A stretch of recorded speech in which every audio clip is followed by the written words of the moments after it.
What is going on YouTube? Typical Toy Reviews back with another video, and boy oh boy do I have something good for you guys today.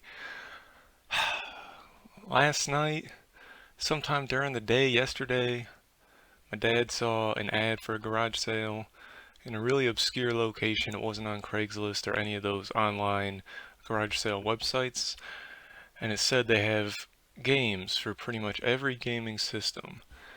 They didn't specifically say video games, which was great because it wouldn't show up in a search then if you were searching for video games. Um, and they had a picture of like a 6 foot table, which I'll try to insert here.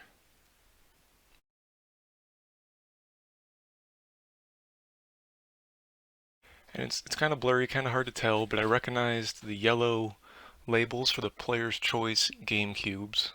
I saw some SNES games and some N64, a stack of Wii games, and so all last night I couldn't sleep for a couple hours because I was just thinking about all these scenarios. There's a lot of local competition by me of people who are buying games. So I wanted to make sure I get there early, and it started on a Tuesday, which was I think a big benefit for me because that's a very odd day to start a garage sale, and it also started at 11. So we got there around 10, and there was already a guy there, but he was just looking at something else, so that helped. They were open, pretty much already set up at that point, and the table of games was gone. But they had 5 or 4 little blue totes, and I'm like, okay, they must be in here because they had a Wii and an Xbox 360 in front of these totes. And I know you guys are waiting. You could skip ahead if you would just want to see what I got. I'm going to ramble on for just a little bit longer here. And the totes, I'm like, man, if they're $1 a piece, I'm thinking I'm going to buy pretty much every game that they have because it just kind of seemed like an out of place sale. They didn't advertise them specifically as video games, and having this just massive stack, it just kind of seemed like they wanted to get rid of them. So I got to the tubs and they were $5 each, which it's $5 is kind of my like maximum when it comes to games for flipping. For the collection, I'm a little more lenient, but when I'm spending as much money as I did here, I really want to make sure that the games work. I didn't ask, but they said they have, every system. They've played these games in the past. So I took a chance, and I think I got 16 games for $80.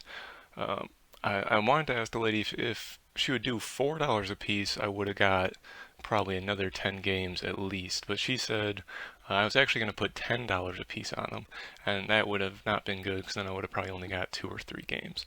So at $5 a piece, I was pretty happy with what I got. You can see it right away, Nintendo DS, Mario and Luigi, Bowser Inside Story. Nothing great, but it's a game I didn't have, and it was in nice shape. The cream of the crop, I think some of you guys would recognize these cases here. We got Luigi's Mansion. Unfortunately, a lot of them are player's choice, and a lot of them are incomplete with no manual. And whoever owned these, on a couple of these games, they put like a T in the case.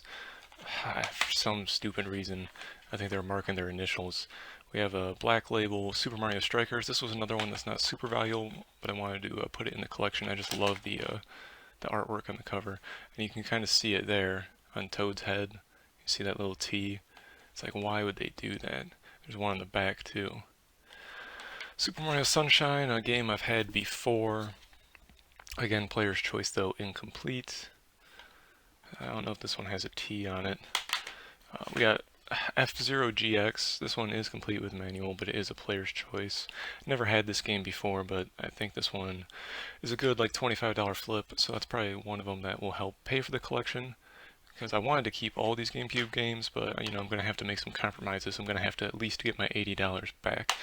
And then, of course, the Big Daddy Super Smash Bros. Melee, and of course, you can see right there, the kid wrote a T on the front. It is player's choice. It is no manual, but I might have to sell this one as well.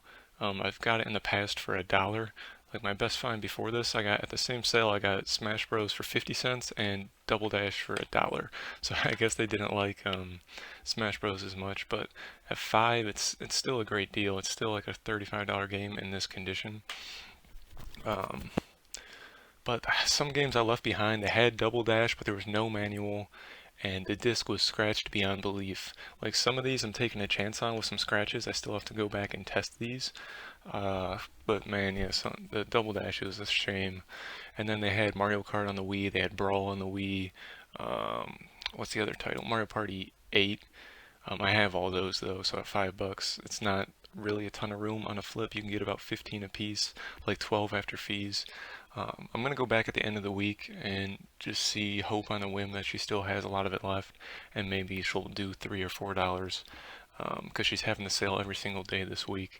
But I'm pretty happy with what I got.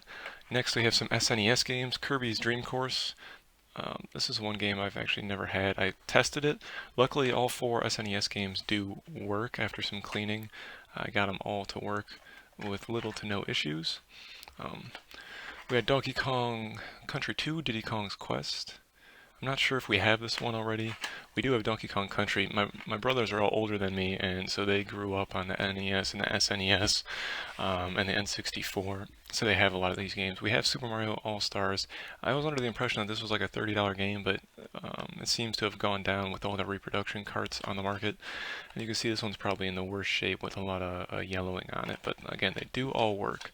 And then unfortunately, the N64 games, we got some really good quality titles here. But I picked up an N64 at a garage sale probably 3 weeks ago, and I can't get it to work. And I busted out my brother's N64, and I can't get it to work. They both power on, but nothing's showing up on the screen. I tried to clean the contacts on the game, and I tried just a little bit to clean the contacts in the system, but I don't have the tools to take it apart. So I'm pretty sure most of these games would work with a proper cleaning and a functioning system. We have Rayman 2, The Great Escape. This was probably one I could have left behind. It's only like a $15, $20 game, but I do love the green cartridge. We got Super Mario 64. Label's not in the best shape, but again, for $5, this is always a great one to pick up. Because of the label condition, I'll probably sell it. I was going to hold on to it. But the one I will hold on to is Paper Mario. I'm pretty sure this one's full of roaches because it's extremely heavy.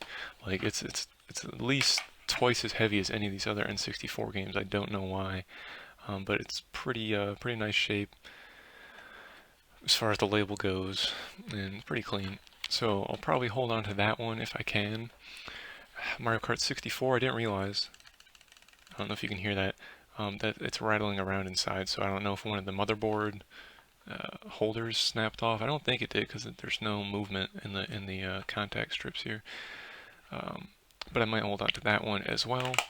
And then we have Banjo-Tooie, another one which I was under the impression of was like a $25, $30 game. Pretty sure it's worth more than Banjo-Kazooie, but again, it seems to have gone down with reproduction carts on the market. And then finally, another classic Donkey Kong 64 with the iconic yellow game pack. We already have this game, so I'll probably be selling that one as well. But again, these were all $5 a piece. Some of the other games I left behind, I'm trying to think.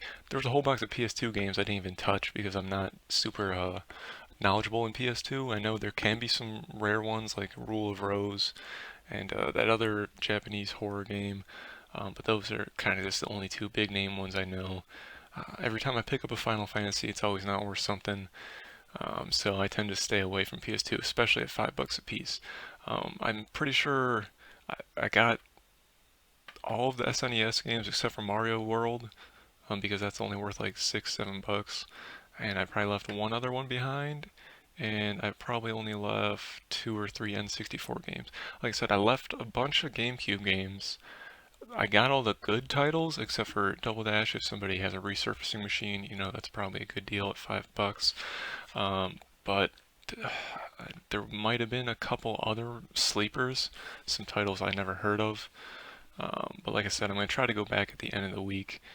But yeah, let me know what you guys think about this pickup. This is probably definitely my best pickup I've ever had as far as old school gaming, the quality of games, and the quantity. I love GameCube. I got my first GameCube at a garage sale for $15 like 10 years ago. And I think my sister robbed me of it in recent times, so I'm still on the market for another GameCube. And now that I got these games, I have Mario Party 7, Harvest Moon, Battalion Wars, 2 Spider-Mans, Sonic Collection, and ATV Off-Road Fury 2, I think it is, which is one of the games that's my favorite GameCube game pretty much. It's what came with the system a long time ago when I bought it. But now that my collection is growing, I've bought and sold these games multiple times over the years. But I think if it's possible, I'll definitely try to hold on to them. I actually just saw Spawn Wave, if anybody's familiar with Spawn Wave, the YouTuber. He's starting to build up a GameCube collection, so it was really cool that I ended up finding these. But again, let me know what you guys think of this collection. Like I said, if I didn't already do it earlier in the video, I was going to try to put in the footage, or not the footage, but the actual picture of the garage sale, so you know that I'm not just like filming stuff from my collection and pretending like I got it at a sale. I don't do like the garage sale footage, I just do these after things. But thanks for watching. I know it's a long video. Subscribe for more content. This is Wednesday's video, and again, I'll try to have a video up on Friday. So it possibly could be an update video on Friday if I do go back and get more games. If not, it'll probably be some kind of toy review. But again, thanks for watching, guys. Subscribe if you want to subscribe, and I'll see you in the next video.